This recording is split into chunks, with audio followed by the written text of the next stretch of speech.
Hello everybody, my name is Heather and welcome back to my channel. I am currently filming this wrap up on May 20th. So there are 10 more days left of the month, but because we're gonna be packing up and moving in 10 days, I figured I'd film this a little bit early because in a few days I won't have my bookshelf and I won't have these books because all the books that I have read will be going into storage.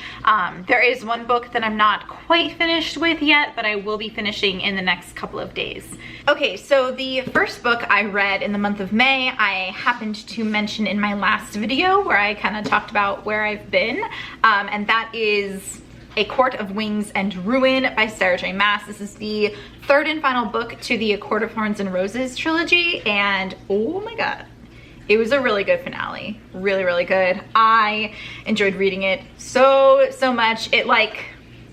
I think it really helped pull me out of my reading slump. I don't know if I want to definitively say that I'm out of my reading slump, but I have read more books this month than I have in the past few months. So I don't know, I'm feeling really good. So anyway, you probably have heard a lot about this book recently and this whole series because everyone talks about it. Some people don't like it. A lot of people really like it. I'm in the camp that loves it. I remember reading the first book and really enjoying it, but really giving it like a 4 out of 5 stars. But it was the second book that just made me like go crazy. It has fairies. It's got a lot of romance. I would consider it new adult because sexually it gets pretty graphic, but I'm okay with that because I'm a grown-up, so I can read what I want. This was definitely a 5 out of 5 stars, and I know that she's gonna be writing more books that take place in this world based on what I saw in the back of the book, but I think the story with the characters is over, which is fine. I'm okay with that. So yeah, read this, really loved it. Yeah, I think it came out on May 5th and I started reading it like right away. So over the past few months, I've actually been in the middle of reading the third Harry Potter book. I should say rereading because I have read them all like as they came out. I read them.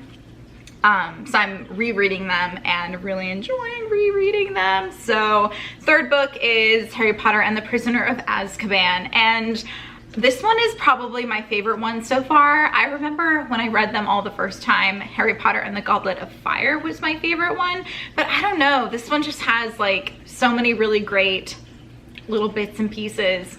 I loved kind of being reintroduced to Sirius Black and kind of that whole, I'm not spoiling this, am I? I mean, if you haven't read the third book, then kind of like cover your ears and say la la la a lot.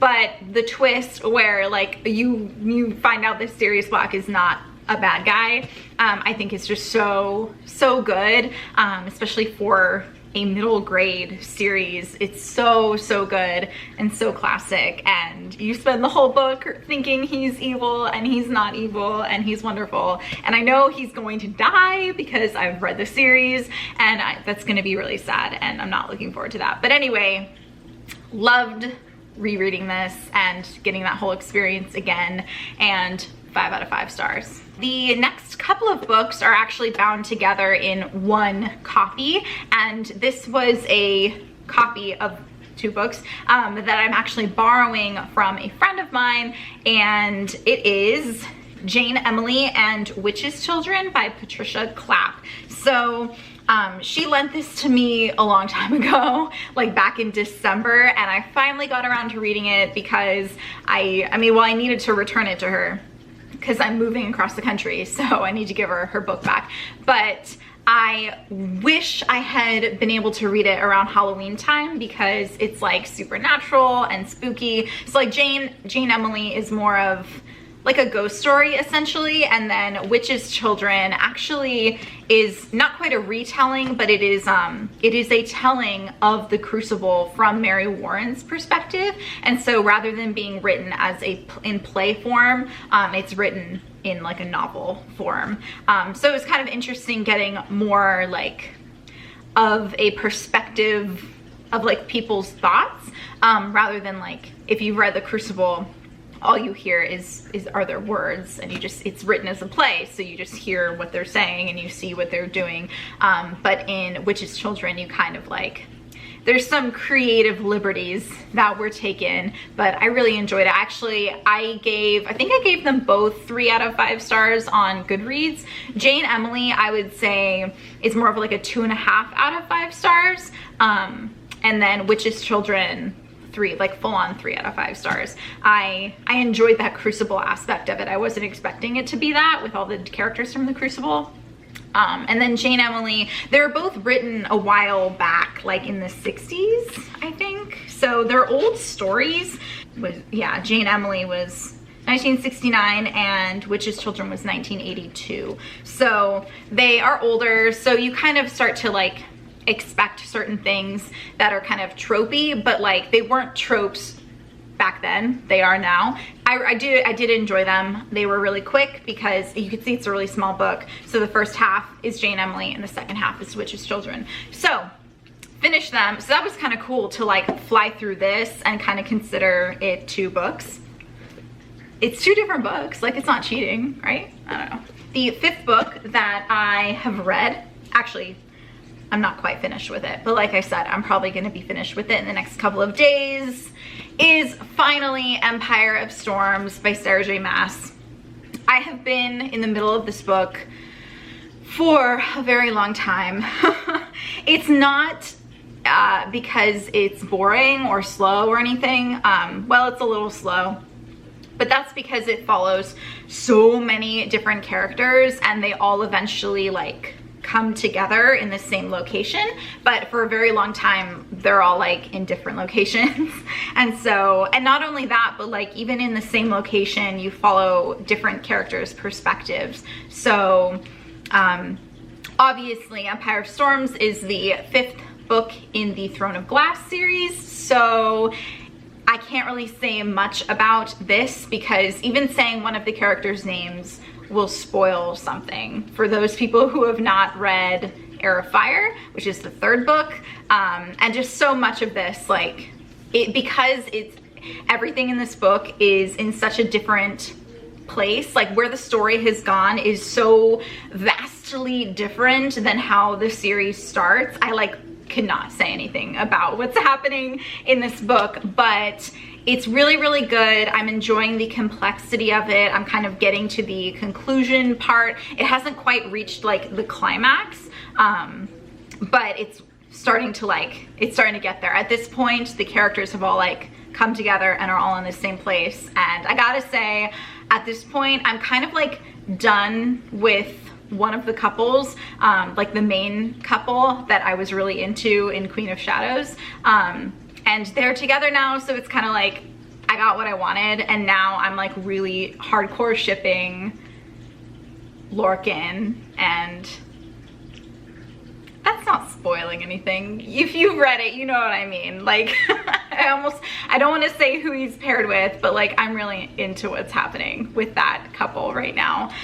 So anyway, excited to almost be done with this, and it is making me look forward more so now to the 6th and I think final book in this series. I'm really out of the loop lately because I haven't been watching any booktube, so I'm really out of the loop with kind of like what's going on with releases and everything. I kind of need to like get back into that, but I'm pretty sure it's going to be the 6th and final book in this series, and I don't know, it's going to be good.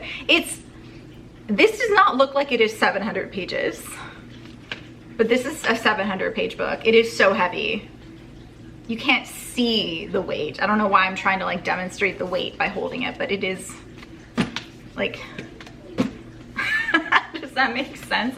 No, I'm just being crazy. Anyway, at this point, I mean, I'm really close to being done. I'm maybe like 70 pages away from the ending. I'm pretty sure it'll be like 4.5 out of 5 stars. This story is so good and it's so complex, and I started a novel in April and I've kind of taken a break from it, but as I'm reading this book, that one, Empire of Storms, I'm like, I'll never be this good. Because it's just, I mean, Sarah J. Maas is she's so good at just weaving stories together, and it's like, I feel like she's if I ever went to her office or whatever, it'd be like a serial killer wall with like all the characters and like threads connecting things. Like that's what I imagine when I read her books, because it's so complex, and it's almost like she must have known where everything was going, like from the very beginning. It doesn't seem like it when you read the first 2 books, but like she must have known. Anyway, I'm gonna stop talking about the Throne of Glass series and finish up this video.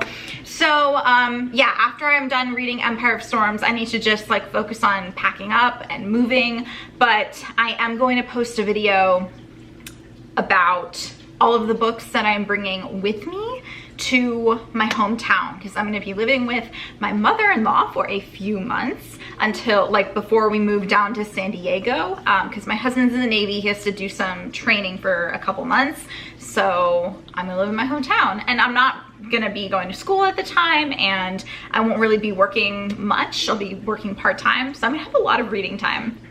Excuse me.